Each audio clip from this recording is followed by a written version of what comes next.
The Wellness Show, Episode 54. Welcome to The Wellness Show, a podcast on health and wealth. I'm your host, Tyson Bannigan, the founder of the Extraordinary Healing Arts Academy. Join me as we get the latest insight, tips, and strategies from wellness providers, coaches, and successful, heart-centered entrepreneurs, and much, much more.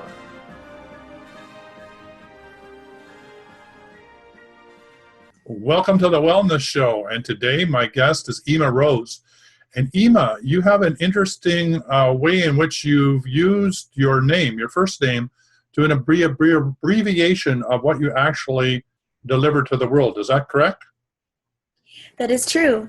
My name is Ima Rose, but Ima is short for Imaginal. Imaginal is a realm of consciousness that is connected to the combination between where our imagination can take us and where life can actualize through that process. And so my son, I have a son who's 2, and his last name he gave me when I was pregnant with him was Rose. And so I felt compelled to take on that last name as well. And so I meditated and Imaginal just kept coming up. And it seemed like a big name that I didn't really want to introduce myself as. And so I looked in it deeper, and I'm like, well, what does Ima mean? And Ima means mother. It means present or now. And it means universal in 3 different lineages. And so universal present mother is something that really resonated with me. I love that. I love the rose, too. Of course, the Rosicrucian, rose is the heart. Mm-hmm. Rose is the red rose. It has to do with initiation, inner mysteries, which is what you're talking about in the imagery. Absolutely. That inner descent to that part that's connected to all. So tell us more about all that.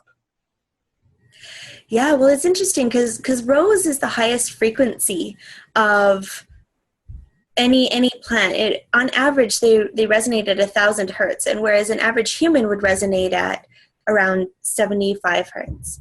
And so the rose also really gives to that highest expression, the highest vibration that we can attain. And that's really about what my work is all about, is giving people the tools in which to elevate themselves to their highest destiny, to their highest vibration.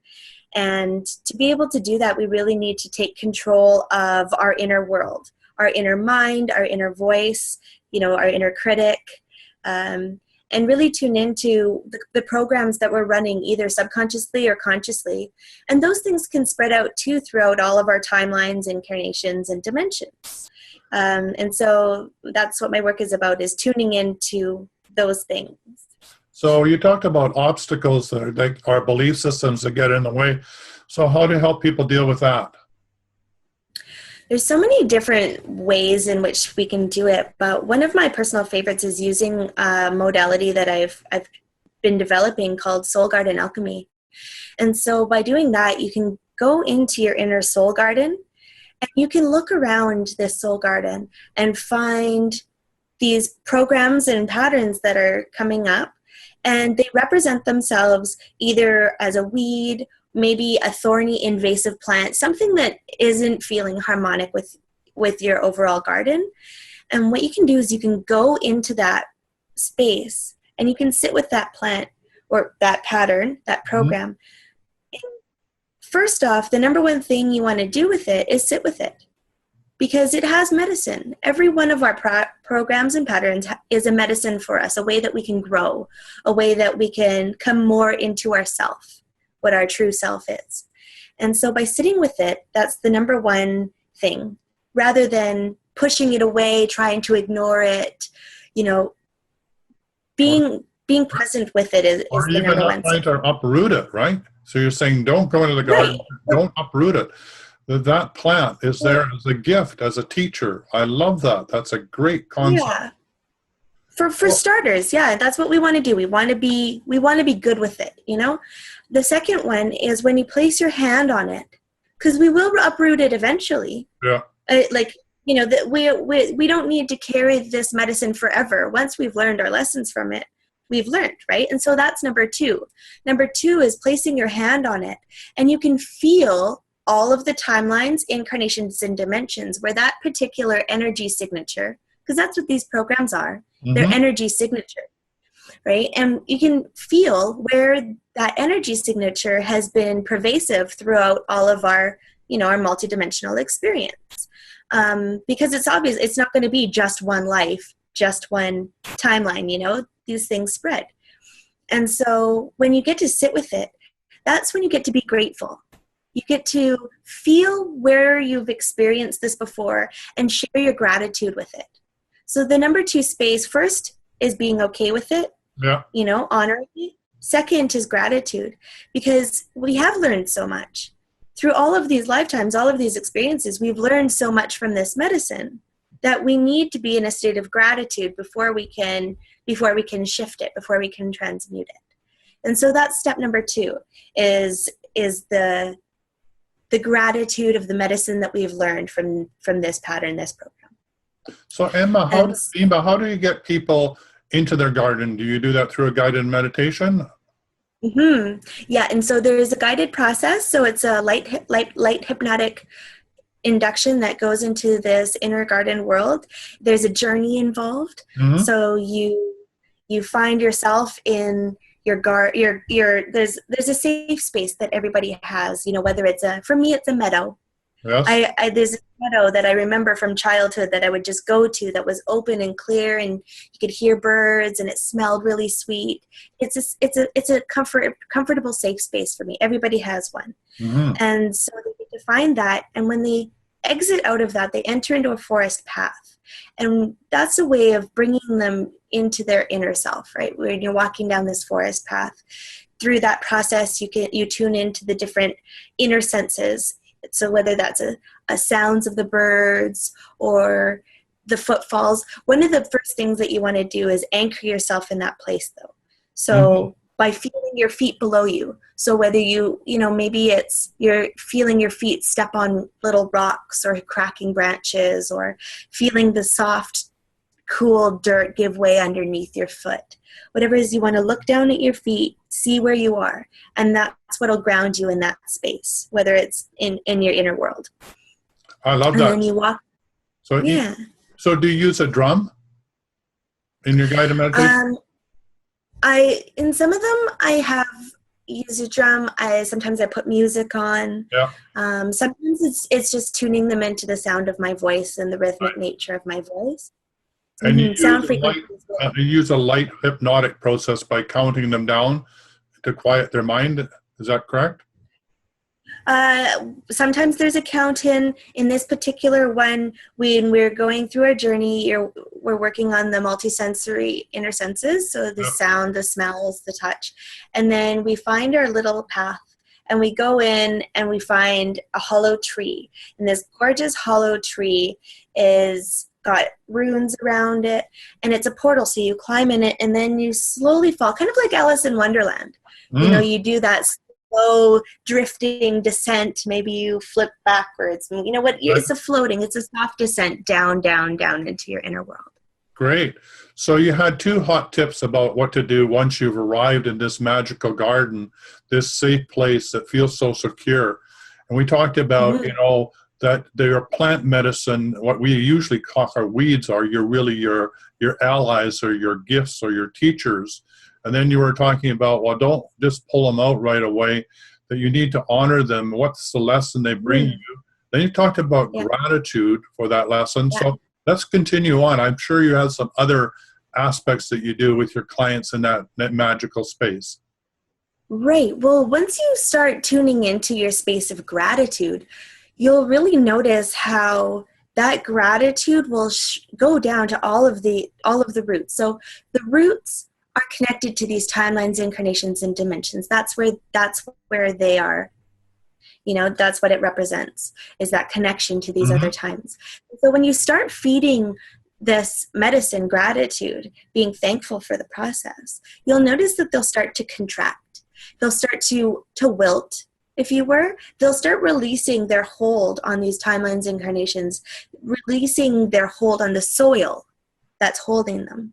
And they'll start to contract a little bit.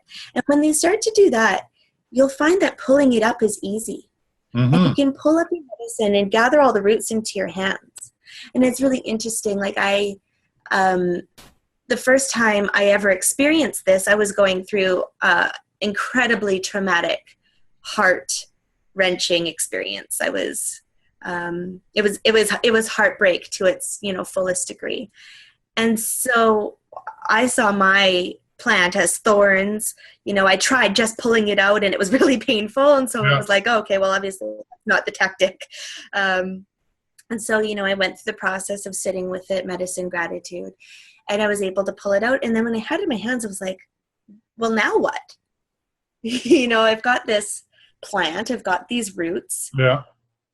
There's so many different theories that are like, oh, destroy it, burn it, erase it, whatever. But I find that it doesn't work really, because then you have this gaping hole and just anything can fall in, right? So we want to be conscious with what we're going to reprogram ourselves with it, because that's what this is. It's a reprogramming mechanism.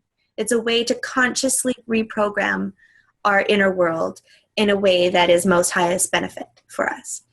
And so holding all these roots in my hands, I started thinking, and in my experience, this was about love. So I was pulling up all of my, unrequited love and, grief and abandonment issues and all of the things that go with heartbreak. Yeah. And I started feeling into, first you start with the mind. What would you like to grow there? How would I like love to look? And so I thought about how I would like to experience love, how I would like to be in love, what I would like to receive from my love interactions. And then I brought it down into my emotions. And then I started to feel what it's like to be loved, all the things that go with that. And when I started feeling the emotions, I started feeling that, the rise of the oxytocin and the dopamine and I started feeling all of the things that go with it. So I guess what I'm saying is, once you have the roots in your hands, start tuning into what you would like to exist there, what you would like to grow there, and bring that into an emotional state. Tuning into your emotions is really the key way to do this, because we're dealing with emotions, right? And so when you can start physically feeling, emotionally feeling, spiritually feeling the experience of what you want, that's when you start being able to feel it in your heart. Yeah. And then you let it channel out and expand beyond your heart and flow down your hands and start charging those roots.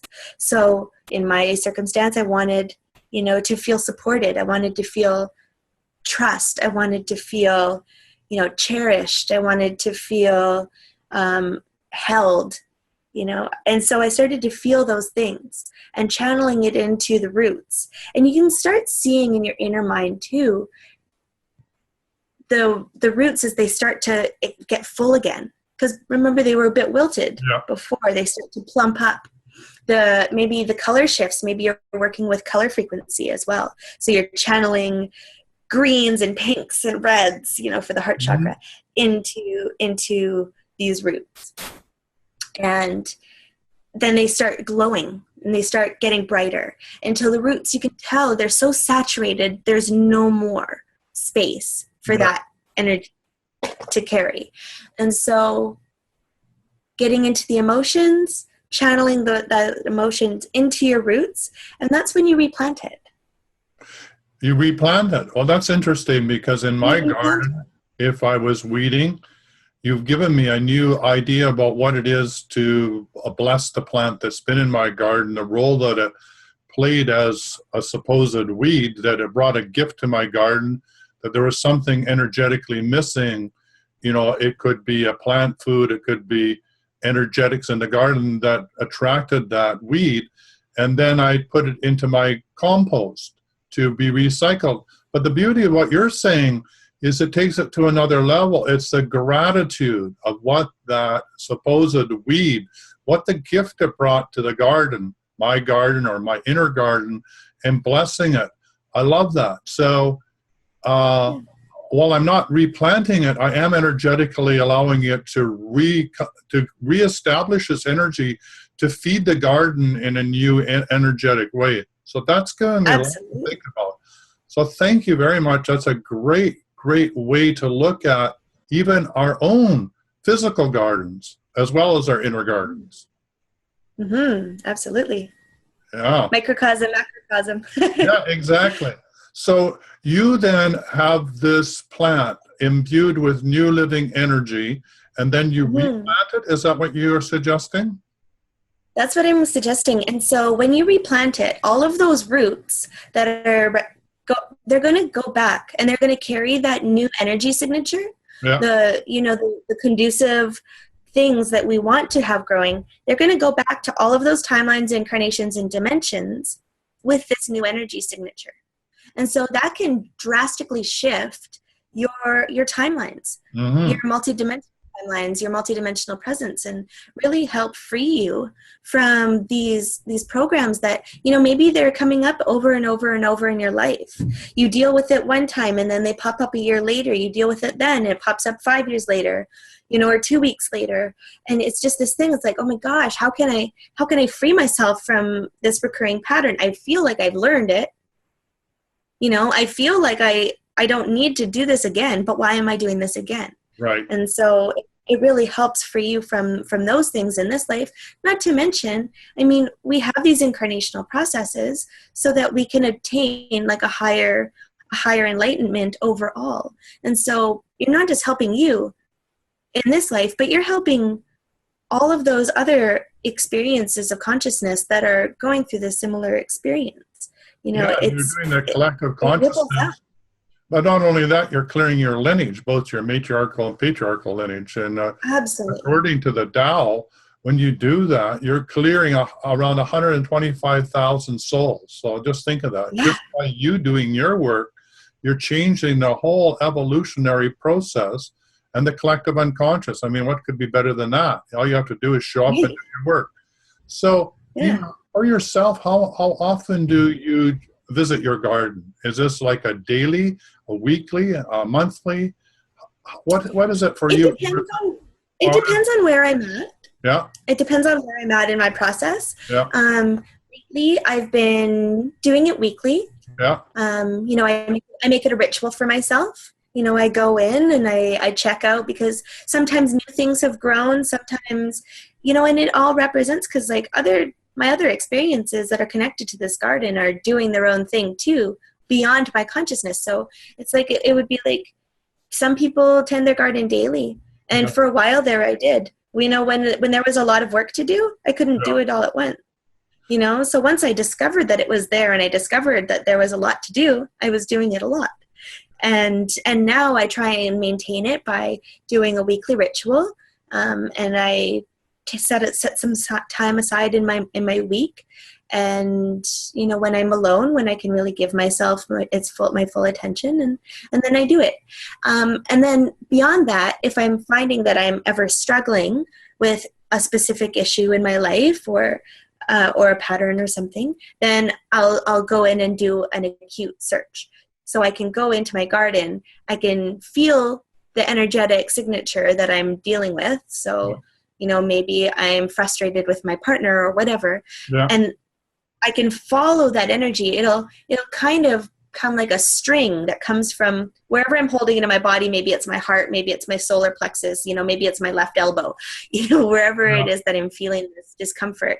It will create an energetic path, an energetic strand that I can follow to where that's planted in my garden. Wow, I love that. So you're literally taking the energetics of the plant and following that energetics down into your garden and finding that. And then it sounds like the more you tune in, the more you can even discover where are the roots of this plant. Is it my matriarchal or my patriarchal lineage? Is it this lifetime, last lifetime? You can start to do the inquiry if you feel needed to that. Sometimes I'm sure you just don't need to know all that information. It's just time to clean it up. Well, that's just it. Sometimes that's just it, right? Like sometimes we don't need the story. Yeah, the story is not going to benefit us. Yeah. And so we just need to work with the basic fundamental energetics of it. Right. And so it gives you the option to do both. Well, it seems to me that you have a great love for the plant kingdom. I mean, I think it's in your photograph picture behind you as well. So telling me about your love of the plant kingdom and using plant allies to work with. Has this been something you've been doing for quite a period of time? Well, for me, it's even beyond the plant kingdom. It's just the natural world in general. I grew up on a farm. Between 7 and 16, I had over 150 acres of forest in which to frolic in at my own will. Like my parents, I was what they would call now a free range child, basically. Free range. I love that.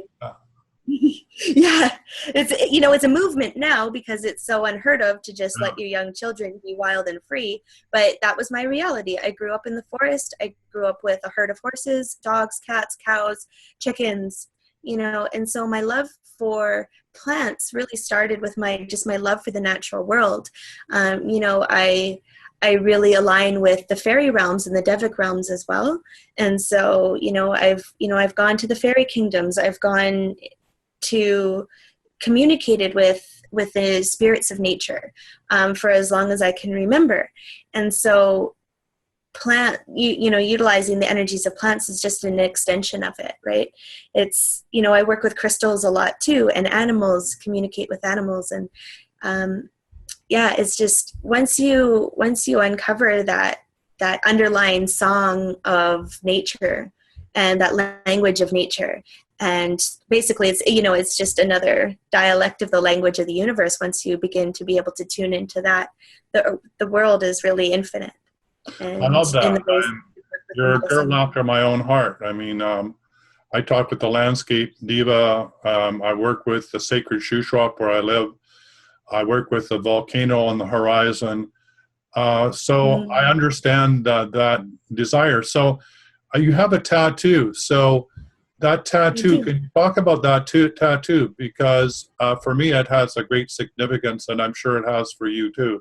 So how does that tattoo relate to the work that you're called to do? This is the embodiment of the work that I am called to do, to be perfectly honest. The symbol itself is a metatrons cube, but within that, it also has the iron crystal core of the earth. It has each one of the elements. It has each one of the chakras going up to the top, which is the crown chakra, but that also connects to the great central sun. And so I've been talking a lot about Soul Garden Alchemy, which is one of my most recent modality. It's the newest website that I'm creating. But the Imaginal awakening process is kind of my bigger work. I got that first. I got that in 2010. And Soul Garden Alchemy is my way of kind of bringing it back down to the roots of what it all is. It's the foundation. It's the starting point. And so Imaginal awakening process is what is represented in my tattoo.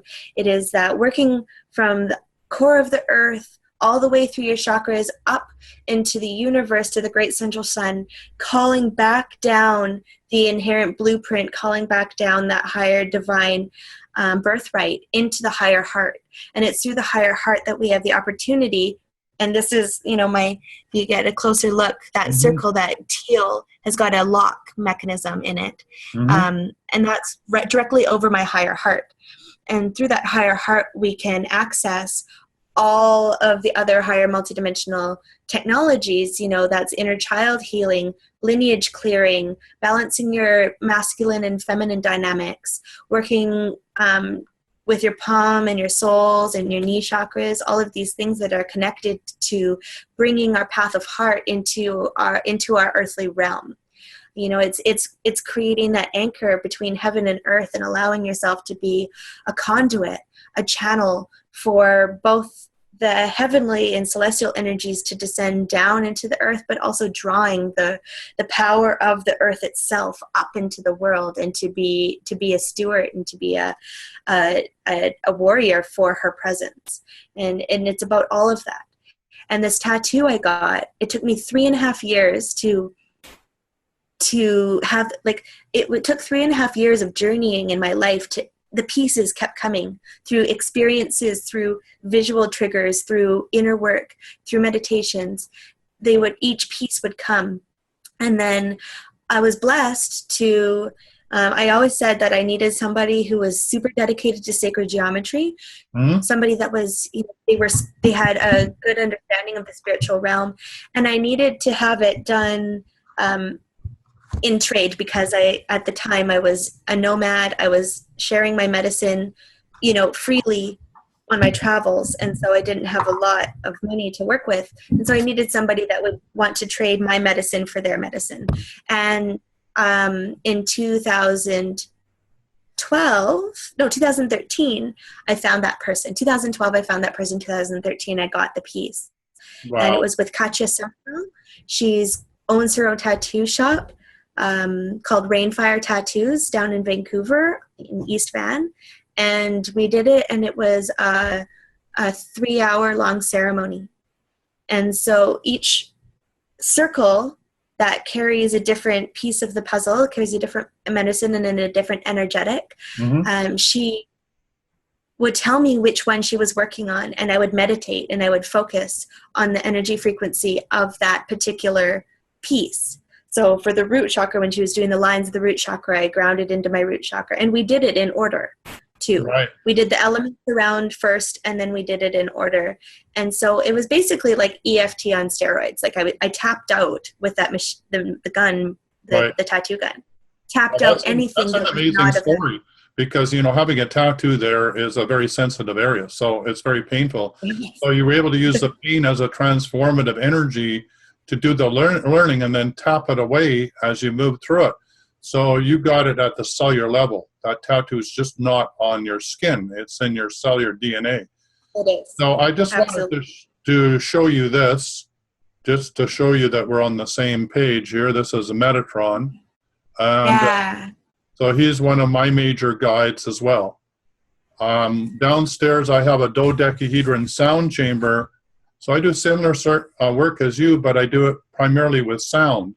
So we have an awful lot in common, because the dodecahedron, is your cells, is your DNA, it's the star system and the galaxies and the multidimensional level. So it's dodecahedrons all the way up and all the way down. Of course, the Metatronic cube sits in the center of that as well. It's just nested inside. And then that dodecahedron is nested inside of a star tetrahedron. So the concept of sacred geometry and working with sacred geometry, sound, guided meditation, what you're doing is extremely powerful. It's transformative in that it moves us beyond our brains, because our brain wants to tell us stories and our ego wants to get involved. So that's incredible. So tell me a little bit more of the major program and how that is. It sounds like it's still evolving and still being birthed, or how's it fully birthed? Well, it has been, actually, in many levels. Like from the time that I downloaded until up until recently, actually, I've been sharing it. It was under different names. So, first it was Unveiling the Spirit Within, Avatar Galactivation. I've had a few different embodiments of it. But Imaginal Awakening, the Imaginal Awakening process came through really strongly. And I've been sharing it as a 2-hour intensive workshop. And, I find, because it is intensive, it deals with a lot. You have to be able to process it quickly to be able to kind of ride it through the whole way. Yeah. That out of the, I don't even know how many times that I've shared this, maybe 100 or so, maybe more. Of those times, I've only encountered a handful of people that can ride it the whole way through in that 2-hour process. And so while the activation itself and the process of it is birthed, I am taking a step back, just because I find that I want to get it to people in a way that they can, really integrate it. Yes. And so the couple people that have rode it the whole way, their lives have been dramatically and forever changed. One experienced a Kundalini awakening and healed his crushed pelvis and, came into perfect alignment. The other one has, she told me, I used to check in with my higher self all the time. Like throughout my day, I would check in with my higher self, Since we did the ceremony, I haven't had to check in once because I am. Perfect. And I know I am. Love that. So right? she's living her truth in every moment. Every moment. Yeah. And, in her business, she's in Vernon, and she's got the Flower of Life Compassion Club Society, which is a super integral CBD based, like a cannabis medicine, amazing woman, Selena. Her business is flourishing after that. And, I can see it in many areas of her life, and she claims that as well. And so I want that experience for everybody that does it. Like everybody that went through the 2-hour process, they would get what they needed. Yes. Their conscious mind and their oversoul, they would shift them in and out of consciousness. Like they would get the parts they needed and parts they needed. But I want that experience to be for everybody. And so that's why I started Soul Garden Alchemy. Soul Garden Alchemy is, I'm actually releasing a free program.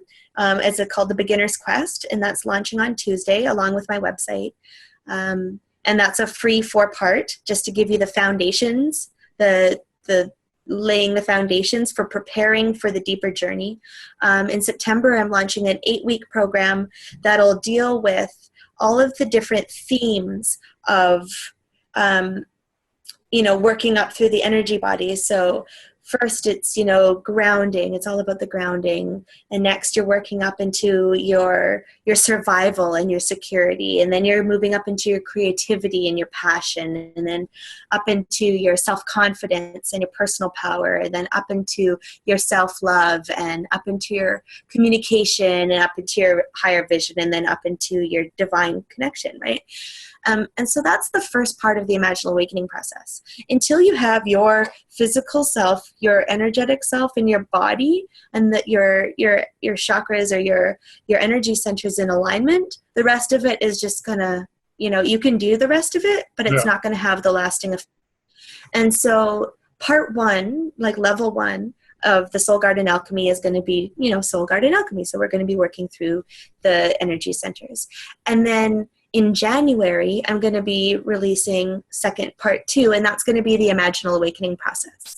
And so I've basically split the 2-hour into 2 parts.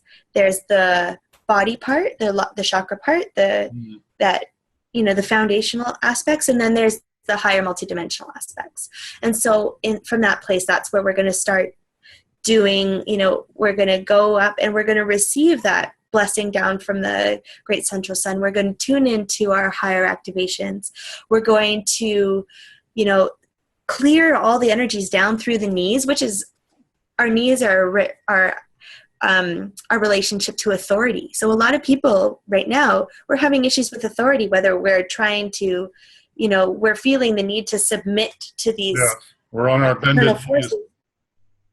Mm-hmm. We're on our bended knees. Or we want to dominate people. Yeah. There's that too. So we want to bring that into balance. I think that's really necessary for where we're at in society right now. Is we're having issues with authority, and we're moving into self-governance. Yes. Really. And so that's super important. And then moving down to open up the chakras to the feet. So connecting our feet to our higher heart is very important, because it's, that's how we flow our path of heart, and we walk our path of heart. Where in every footfall on the earth is a blessing on the earth. That's when we know we're doing it right. I love what you just said, walk the path of heart. That really resonates with me.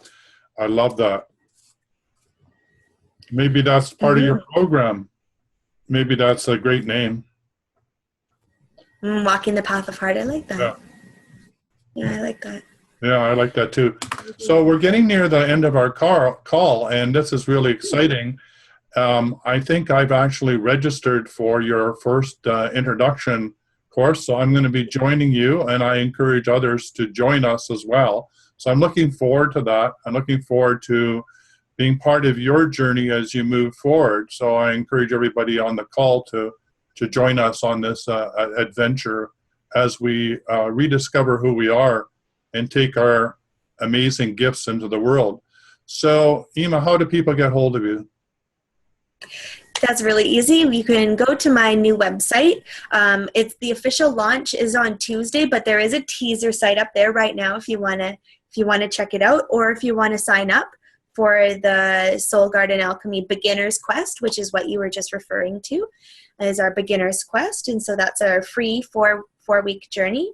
And so the website is www.soulgardenalchemy.com. Great. And how else? What's your email? My email is Ima Rose, so IMAROSE at imaginalawakening.com. So that's IMAGINAL awakening.com. Imaginal. Great. And last but not least, what would you like to leave the listeners with? I would just love the listeners to know that they are infinite beings, that they have infinite potential inside them, and that once they start activating their inner world, activating their creative visualization, because if everyone wants to do a really quick little visualization with me, I think this would really highlight the potency of what creative visualization can do for you, is just close your eyes and take a nice deep breath. Grounding into your kitchen, looking at your feet. Maybe you feel the tile or linoleum underneath. Maybe you can feel that it's a bit hard, a bit cool in your feet. You come up, and as you look in front of you, imagine, sense, see, feel, and experience a fruit bowl. And at the very top of that fruit bowl is the most perfect lemon you've ever seen. Feel free to pick up that lemon and explore it. Maybe you feel it cool underneath your hand. You experience the bright yellow like sunshine materialized. You can rub your thumb over top of that lemon. You can feel the texture. Maybe it's a little bit bumpy, a little bit sticky or waxy underneath your thumb.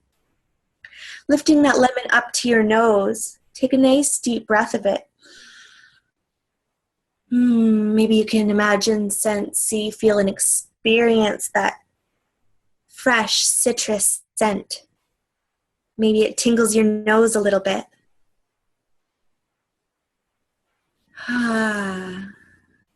And now,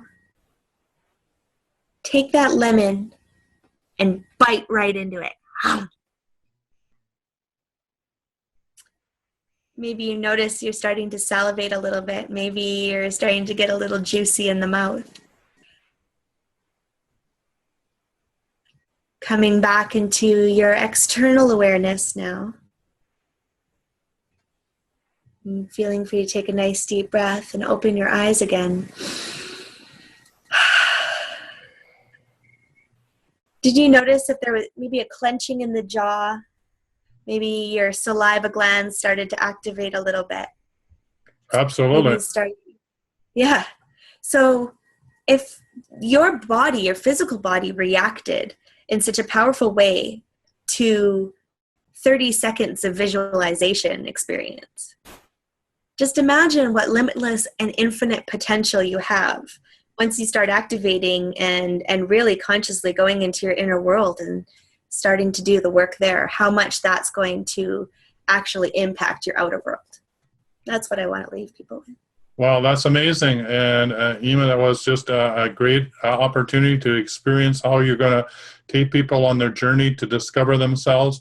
Thank you very much for showing up, and I'll see you in the course. So thank you so much. I just want to really express my gratitude, A, for coming and joining us, B, for inviting me onto your awesome show. I've been listening to a bunch of your podcasts, and it's really great work that you're doing. And yeah, I just really appreciate you and all that you're doing for, the global consciousness, and for inviting me on your show to share about what I'm doing for the global consciousness. Thank you. Thank you ever so much. Don't forget to rate the show. Every little rating and testimonial helps grow the tribe so we can reach more people, help change the consciousness. So Thanks again, and have a great day. Thank you too. Have a wonderful day. Bye-bye. Thanks to all our listeners. Bye-bye. Bye-bye. For quality online wellness products, courses, and services, visit our sponsors, thewellnessstore.ca and the Extraordinary Healing Arts Academy located at thewellnessacademy.ca. To stay in touch, visit us at thewellnessshow.ca. And until next time, be healthy, wealthy, and wise.